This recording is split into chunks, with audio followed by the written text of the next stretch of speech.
এখনো পরিণতি পুরোপুরি হয়নি।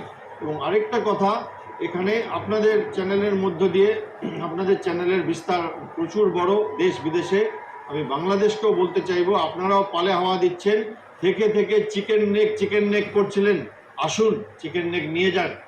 আপনারা থেকে থেকে সেভেন সিস্টার বলছিলেন, আপনাদের সর্বোচ্চ স্তরে আমি তাদের বলছি, আপনাদের সামর্থ্য আছে, আরেকবার বলে দেখুন, দেখুন কি হয়। এবং আপনারা নিজেদের দেশের সাধারণ যে ইউটিউবার আছে তাদের সংযত করুন, ঘৃণা ছড়াবেন না। এই ঘৃণার পরিণতি দেখুন, আপনাদের থেকে অনেক বড় দেশ পাকিস্তান, আর দেখুন কেমনভাবে জ্বলছে। এখনো ভারত কিছু খেলেইনি, ভারত এখনো মাঠে নামেনি কিন্তু খেলতে। এবং আমরা অনেকভাবে বলবার চেষ্টা করছি, আপনারা বুঝতে পারছেন না। এবং অনেক পৃথিবীতে এই উগ্র মৌলবাদী দেশগুলোকে বন্ধ করতে হবে, তাদের এই কাজ কারবার, না হলে এই আশা হবে, এই হাল হবে। ঠিক বাংলা একটা প্রবাদ আছে যে চোরে না শোনে ধর্মের কাহিনী। এখন পাকিস্তানকে ধর্মের কাহিনী শোনালে পাকিস্তান কতটা শুনবে সেই